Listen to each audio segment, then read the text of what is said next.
tunakusihi na kukuomba umlinde Baba Mtakatifu Leo wa 14, maaskofu wetu wote, mapadre wetu wote, watawa wa kike na wa kiume na waumini wote, watie nguvu ili waendelee kuwa nuru ya Kristo kwa dunia nzima katika kujitakatifuza na kutakatifuza malimwengu. Ee Bwana,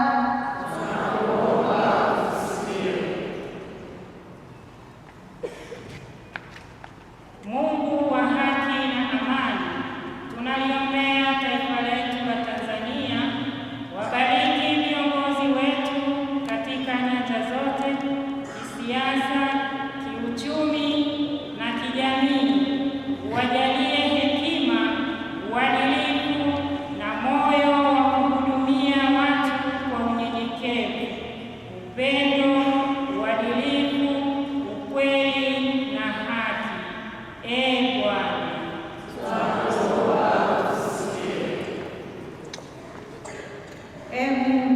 tunakuomba sisi wanawake wa Katoliki, Parokia ya Matiasi Mtume Karamtoni, Jimbo Katoliki Arusha pamoja na Tanzania nzima, utujalie neema ya kuwa mfano bora wa imani, upendo na huruma katika familia, parokia, jumuiya na taifa. Tusaidie kutambua wito wetu na kutekeleza kwa uaminifu. Ee Bwana,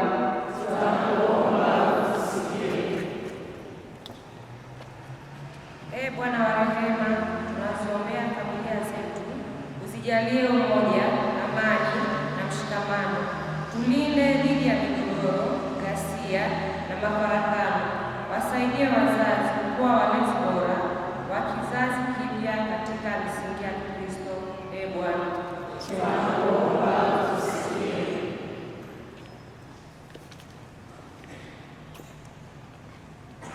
maombi kwa ajili ya vijana, watoto na wanafunzi wote.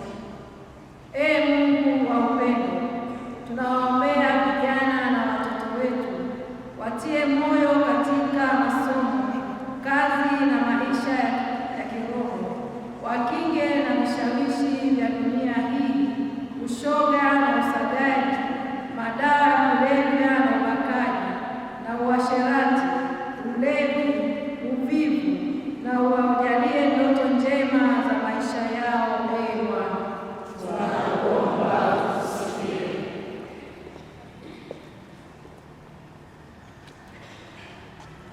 maombi kwa ajili ya wanawake. Ee Bwana, tunawaombea wanawake wote wa dunia, hasa wale wanaoishi katika mazingira magumu, vita, ukatili wa kijinsia au umaskini. Watie faraja na matumaini, na wainue wale wanaojitoa kutetea haki zao. Ee Bwana,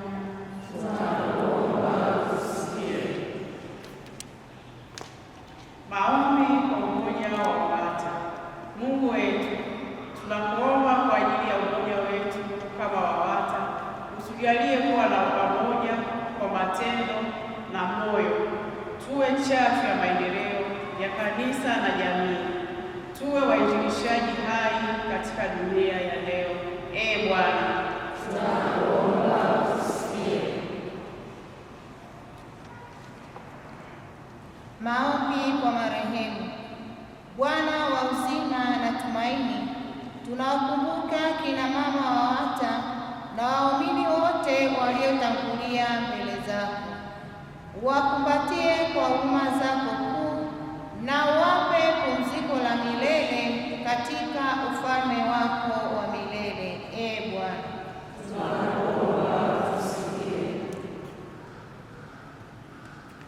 Ee Mwenyezi Mungu, tunakushukuru sana kutufanya sisi ni akina mama. Tunawaombea akina mama wote ulimwenguni. Tunajua kwamba akina mama wanapitia changamoto nyingi, lakini hata siku moja hujawahi kuacha. Tunaomba uwape moyo wa ushujaa, moyo za kijamii na za kisiasa. Ee Bwana, tunakuomba.